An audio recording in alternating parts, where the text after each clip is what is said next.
What's up, everybody? Jensen Cummings here. Thank you, as always, for tuning in. Today is Best Served Podcast 167. We're talking rage baking, flour and fury with the one and only Kathy Gunst of NPR Here and Now. Kathy, thank you for being on the show. Thank you for having me. I'm really glad to be here. We're going to have a great conversation today. This channel, Best Served Hot, where we're really focused on hot food trends, unique foods, emerging cuisines. Kathy obviously has her finger on the pulse, driving a lot of conversations, sharing a lot of new things. We're going to talk vegetables a little bit. I've been really impressed with your summer vegetable game, and I'm a big believer on treat vegetables like meat, and then you need to eat less meat, and it's a better balanced diet. We'll talk about that a little bit. Obviously, we're also going to talk about rage baking. I am so excited. Best name of a book I've seen in a long time, and we'll touch on that. But for everybody who does not know, Kathy Gunst, freelance food journalist, James Beard Award winner, cookbook, a lot of cookbooks, cookbook author, resident chef with NPR's Here and Now. Also, Splendid Table every once in a while. I've heard you on Splendid Table with Lamb. And you were out in Maine. All right. Your work, you touch a lot, you have your fingers in a lot of different things. Summarize for us, Kathy Gunst, what's your work about? What's the day-to-day for you look like? Well, it's certainly changed in the last few months, as everybody's life has. I want to apologize for my voice. I don't know what's going on, but here I am. I have been real life going on, Kathy, real life. Real rough life right now. I've been a food writer for 40 years. I have always loved to write. And I came to food in college through a boyfriend. Bizarre story, like a guy who ended up meaning nothing to me. But he changed everything, though. Yeah, I mean, he knew how to cook. His mom had been to the Cordon Bleu. I thought, I'm going to leave college. I'm going to go to cooking school. And I came back and I started to work for a magazine called Diversion, a travel and arts magazine for doctors. And I wanted to write. And I said to the editor, please let me write. Please, I really want to write. And he's like, you're 19 years old. What do you know? And, I thought I knew everything. And I said, of course. I said, well, I just got back from cooking school. And he said, write about food. And at first I thought, that's not the kind of writer I want to be. I want to be a great novelist or a great journalist. So I started writing about food and I got hooked so fast. It was like, whoa, this has such depth. There's, religion, anthropology, sociology. Food touches on everything. And I haven't stopped. I've written 16 cookbooks.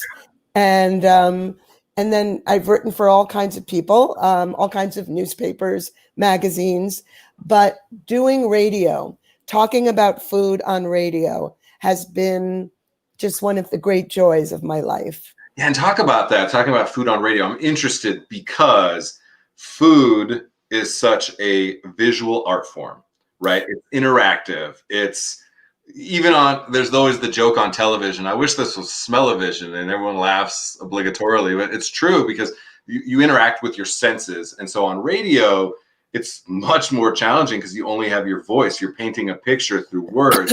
Talk about that as a medium. I'm fascinated with that. It's really interesting because exactly of what you said. I mean, food is about, you look at it, your eyes decide yum or not so much, and then you taste it. And then there's texture and there's smell and there's obviously the taste. So when you take all that away, what you're left with is storytelling. And as a writer, this is my gig. I try to talk about food in such a specific way that you can taste it.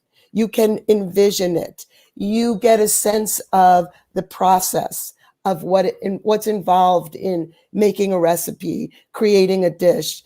And so I try to bring all my senses and my storytelling capacity to make food come alive.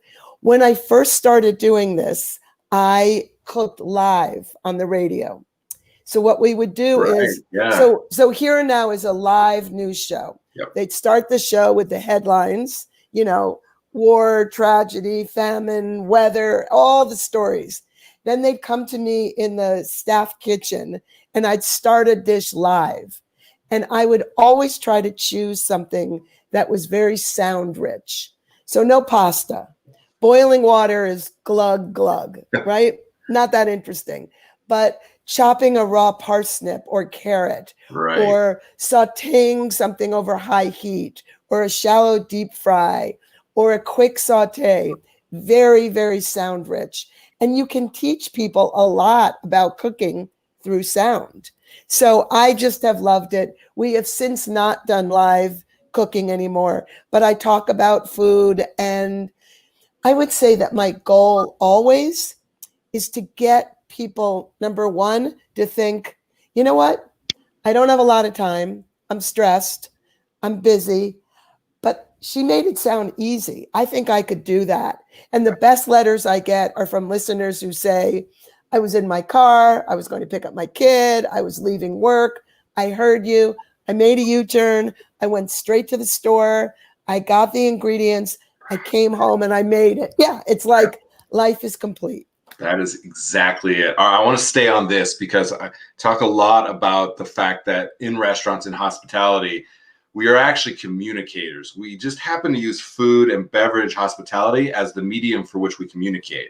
However, it's truly our form of communication. We're expressing a personal experience, family history, tradition, your regionality, your international culture, a human who inspired you, a taste that changed your life, a boyfriend that ended up meaning nothing, is all part of that story of communication.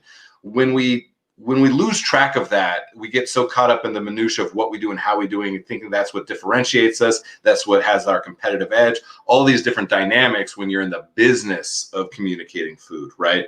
For you, the storytelling is the most important thing. And for me, why and who, the storytelling is the most important thing. So it's very clear to me, like when you are speaking about the food, it feels like you're standing next to them. It feels like you're putting yourself in a place when you're standing next to a loved one and communicating to them how to cook a very simple dish, and you're translating that. Let's stay with that. Teach us a little bit. Communication, why and how can we do that to be better communicators when it comes to, the restaurant industry, the hospitality industry? That's such a cool question because you know that feeling when you walk into a restaurant and you're not getting a vibe. And then you read the menu and you're like, I don't know. Nothing's like speaking to me. Nothing's calling out.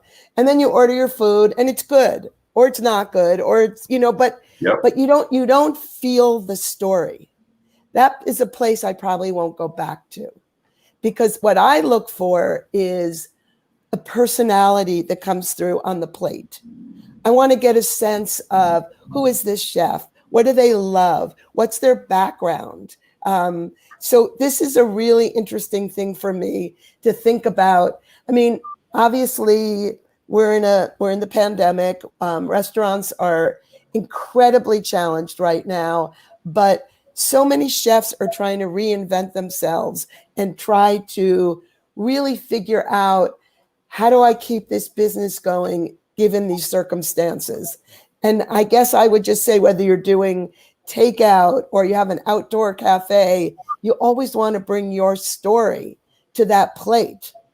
Just like, why do we love grandmother food? Why do we love family food? Because it's our story. My mother was a terrible cook. She did not love to cook, and she had no passion for it. It was a chore. She had 3 kids. It was the 60s. She could have done without it. And in a way, I think it inspired me. When I had my kids, I'm like, I want to build tradition. I want rituals.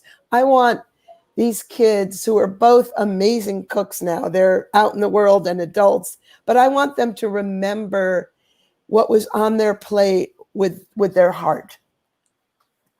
That is it. When you are able to communicate that through every line, this is an interesting thing. I want to start with like kind of the chef. The chef has an inspiration for a dish. They traveled somewhere. They had They had a lobster roll in Maine for the first time, and they said, this is on a whole nother level. They bring it back to their market. They want to share that.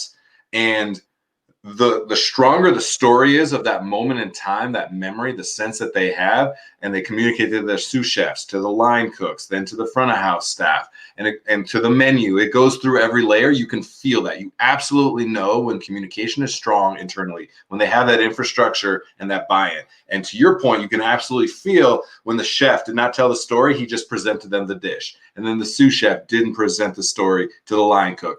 And it's a game of telephone, and it's diminished return at every single level. So I really wanted to hover on that and let everybody know that for sure. The book, I want to get in the book a little bit, and then I want to talk about just food some more with you, because Sure. opportunity. The book, Rage Baking. Your team, I told them, I was like, look, branding and marketing, it matters. Absolutely. And sometimes in restaurants, we're like, I just make good food and people will come. That maybe was true at some point. Now that is a must. And you need to be strong when it comes to storytelling, brand marketing. I'm scrolling through, and we're Facebook friends, and I check out your stuff quite often, and I'm just scrolling through, and I see Rage Baking, and it was like I stopped in my tracks, scrolled back, and said, what is Rage Baking? So tell us, what is Rage Baking?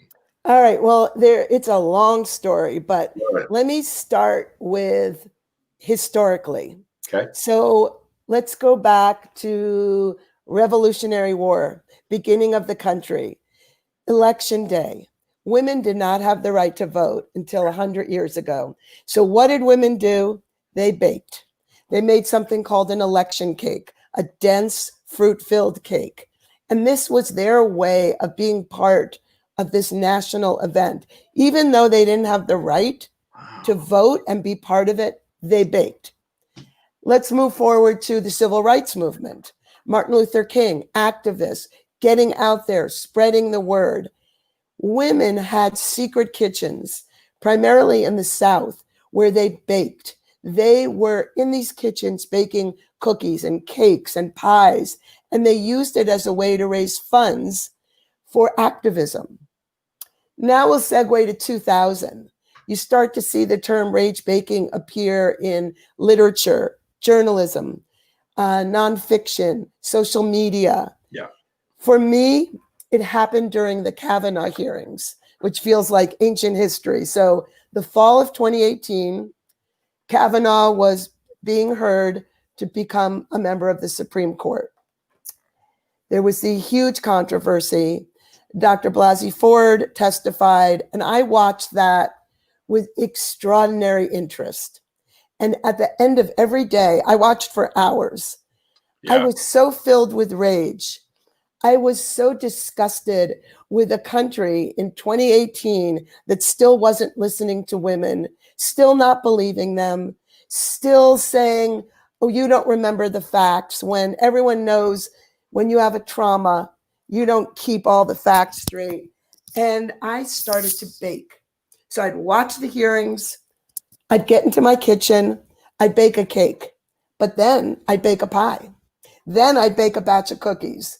It was ridiculous. It wasn't even that I wanted to eat the stuff. I just needed to bake. And at the time, I did not understand it. Next night, watched the hearings all day. Rage, did the same thing. It took a few days a few weeks really, before I started to understand baking is a science. Yep. I primarily have focused on savory food through my career. I've never considered myself a baker because I'm not that great at following rules. Yeah, I was about to say, because you don't like measuring, right? I don't like measuring. I don't like people telling me, if you don't do it this way, it won't work. Right. So I followed the rules. I measured my flour. I measured the sugar. I brought the butter to room temperature. And every time I was rewarded with something beautiful.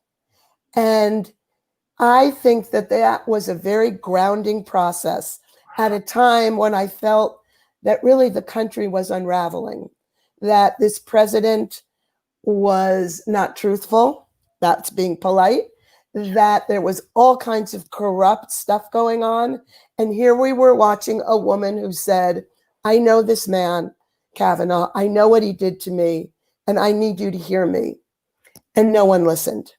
And then I'm from Maine. Susan Collins, the senator, Right. took $5 million from Mitch McConnell and turned her back on women and the people of Maine.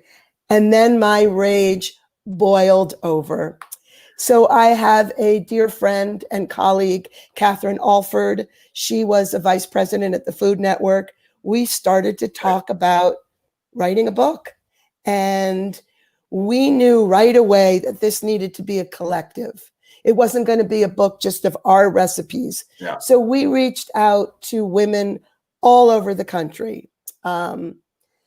Black women, white women, trans women, straight women, Palestinian women, Jewish women, old women, young women, and we had them write essays, and we did Q&A interviews, and they developed recipes. And so Rage Baking is a collective of women who are writers and Hollywood producers and bakers and cookbook authors and fiction writers who all related to the notion of rage and baking.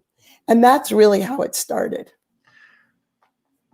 I mean, very powerful. It's fascinating how in the act that you had that then turned into the book, it was both seemingly cathartic and an act of protest simultaneously. Like there was intensity and serenity. And I think it's a very, very fascinating thing when I think about COVID now, another moment of rage baking, I'm sure, for people, for yourself included. For me, it was absolutely, we actually started cooking for our neighbors and stuff. Well, I was deling up bone broth and anything. I was like, let me cook. And not just like cook home. I was doing like 5-gallon batches of Thai curry because like that's cooking, right? Our next door neighbor had even moved out and hadn't rented their place yet. I went over and was cooking in their kitchen. So I could, you know what I mean? It's totally. I mean, it makes sense to me. The first thing that grocery stores ran out of was toilet paper. The second thing they ran out of was yeast and flour. Yes. So why is that? People wanted to bake. They wanted to get grounded. They wanted to go back to the simplicity of homemade bread. The bakeries were closed. The restaurants were closed. Like DIY, providing for yourself. And I found it so interesting. Another aspect of the book is that it was always a pro-social tool for activism and change. We're giving, at this point, it's like over 25%, of all of our royalties to Emily's List. And Emily's List helps women run for office. And it's really interesting. Everybody thinks it's named for a woman named Emily. But what it means is early money is like yeast. The woman who started it was once upon a time a baker. So we were like, whoa, the symmetry of this. And they help women who are running for small offices in their town up to President of the United States. And we thought, what better thing to do with the proceeds from this book than help other women try to help change the world for better. I love it. I mean, women do change the world every single day for better. We just, to your point, don't listen or pay attention. And it's fascinating. Show us the book. It's a great cover. Yes. It's the same thing. It's like there's intensity and there's intent in the cover of that. The name. Well, the cover, the fist is pounding into dough, the flowers flying everywhere. And honestly, there are very few better ways for me to get grounded and sort of let the rage turn into something productive. I write letters, I sign petitions, I give money, but man, that baking grounds me. I love it because even thinking about baking is cupcakes and rainbows and pink sprinkle, you know what I mean? And then it's like, oh, that's the feminine thing. And even in restaurants, it's like, well, the majority of pastry chefs are female, yet some of the most famous pastry chefs are men. And that speaks a little bit more to like, we're not listening and paying attention. And And then to say that rage baking is both, again, it's a statement of social justice or inequity. It's also a statement of feeding family, of tradition. You took us back to the Revolutionary War, talking about baking, which is not just icing and sprinkles again. So I really like how you all have turned baking into a movement versus some cute thing that you do. Like, and I love cupcakes, don't get me wrong, but I think Yeah, sure. the power that now all of a sudden we should pay attention to in the industry of like baking is powerful. I love it. Shifting that dynamic, I think we need it so desperately. Yeah. And then the other thing is that you see more and more now women bakers, all bakers, using cakes and cupcakes as a canvas for social activism. Yes. Hashtags, you know, everything from Black Lives Matter to down with the patriarchy, so that suddenly icing a cake and decorating it becomes a platform for a message. Powerful, powerful message. All right. I don't know how we segue into anything else, but I do want to give people, I want to give people what you do on the radio because it is very compelling. Even as a chef, when I hear you, I'm like, yeah, I know how to do that. And at the same time, then I'm like, yeah, I just totally bought the vegetables that Kathy told me to. And I'm still doing it my way, you know, because I'm a chef. You're a chef, yeah. But still, like, definitely, I have been influenced by you 100%. Even Thank you. And in That's this really moment, nice.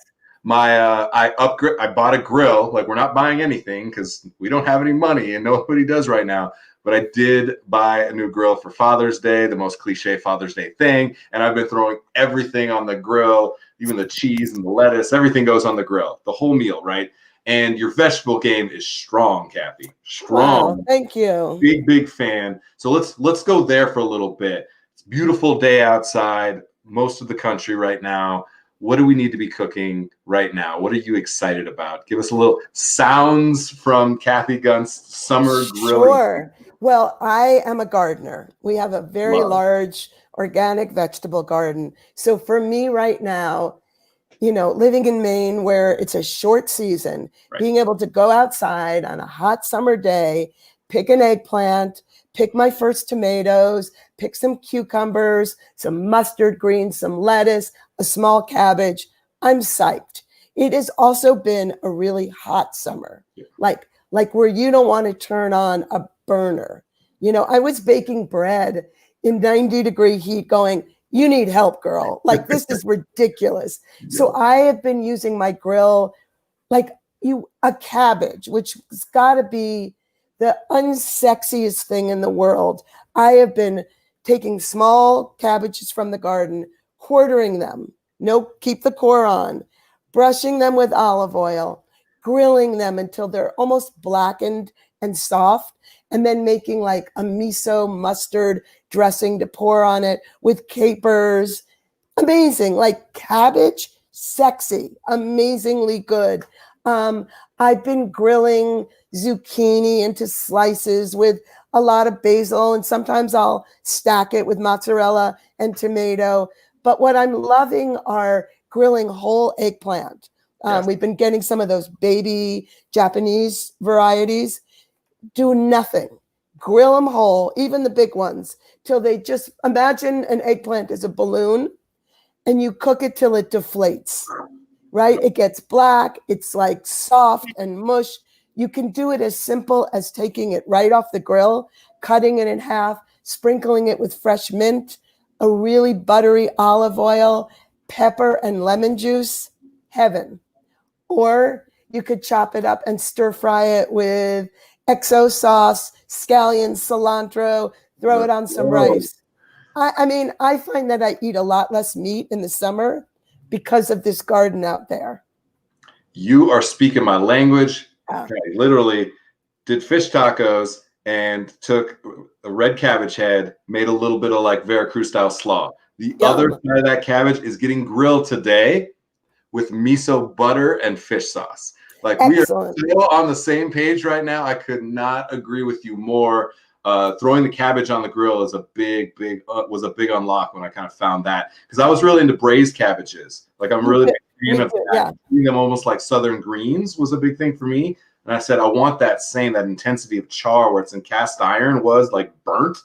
And then you hit it with the butter and lots of apple cider vinegar. So yum. Yeah. I mean, I've literally taken my wok and put it out on the grill. That's how hot it's been in Maine. Like anyone who says there's no climate change, sorry, not true. And get the grill really hot and put the wok there. Go out to the garden, pull some scallions, pull some cilantro, mustard greens, pak choy, throw it in. 5 minutes later, dinner. That's it. People, vegetables. I'm big believer, buyer, and seller of treat vegetables like meat, because then they're unctuous, they're satiating, they're salty, they're umami, the intensity. And all of a sudden, instead of having 10 ounces, 12 ounces of meat, you have like 3-4 ounces of meat and find balance. That's been a big unlock for me as well, which is super Put great. the vegetables forward First. Yes. Yep. I call it edge of the plate. We always talk about center of the plate. We start with the meat and you move around. I think about edge of the plate. I move my way from the reverse engineer. What's the vegetable in the sauce? Then just buy quality meat from your local butcher and don't do anything to it. Hey, we must have been like, siblings in another life. Yeah, absolutely. 100%. All right. This was an amazing conversation, both thoughtful, ground moving, movement making, as well as just go get some vegetables from the garden. We touched everything, I believe. Anything else on your mind to leave us with? Any thoughts that you want to leave our audience with? I'm really excited about this new generation of food journalists. There are all these young women in rage baking who just have beautiful stories to tell. There's a woman in Albany, New York, Halle Bay Ramdeen, mega talent. Von Diaz is in North Carolina right now, Puerto Rican heritage, brilliant writer, brilliant cook. Elle Simone Scott in Boston is a mentor. She started something called She Chef, which is mentoring young women of color chefs. So like just these women doing really powerful work that I'm really proud that they're in my book, and I'm really proud to call them my friends. You can count on us. Inspired beyond measure right now. We are going to follow up, and anybody and everybody you tell me that we need to speak with will be on this show. The reason this is Best Served Podcast 167, that's since March 18th, Kathy. We have been on 7 days a week. We have not skipped a day. Sophie behind the scenes, myself, Corey, Nick, everybody has been working because we want to be out here hustling and communicating, because so many people in our industry, they deserve it and they need it. And so we are on board. Yeah, good people connecting good people is the whole measure of this show. It's why we're here. And so you can count on us. We are going to have a lot more people talking about rage baking, a lot more women, and a lot more leaders in our industry, which are women. If you don't know, you're not paying attention. 100%. Well, keep up the good work. I'm impressed. It was so great to talk to you. All right, Kathy, you have a great day. Go out there and rage bake and grill something on the grill. I love it. Absolutely. Kathy Gunst, thank you so much. Stay well. Thank you. Take care. Have a great day. All right, Kathy Gunst, absolute legend. If you've ever listened to NPR Here and Now, or even some of her spots on Splendid Table, just again, like even now, she said her voice is a little bit off.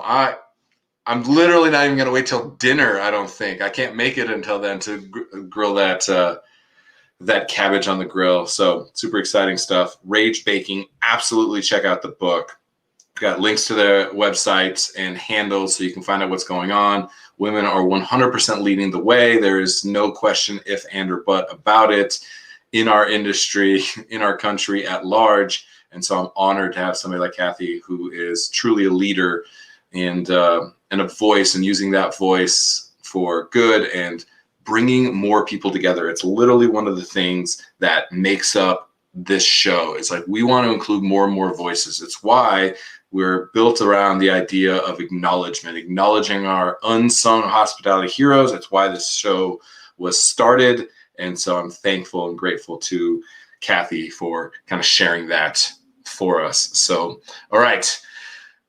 167 people. I am so honored to be able to get on with you every day, to share every day, to introduce you to legends and introduce you to brand new people. So Rage Baking, Flour and Fury with Kathy Gunst of NPR Here and Now, Best Served Hot, where we're really focused on kind of the food trends that are relevant right now. And some of them, are just delicious things that are happening. Maybe it's dishes from regionality that are kind of emerging. Maybe it's things that are international. Maybe it's new trends of styles of dishes, whatever that might be. And sometimes it's something like Rage Baking that has been around, that is changing the way that we perceive our industry, changing the way that we perceive women, changing the way that we perceive bakers, and the impact that we can have. So I'm really grateful for that. All right, that is it for today. Thank you so much to Kathy Gunst. Thanks so much to all of you for watching. We appreciate you as always.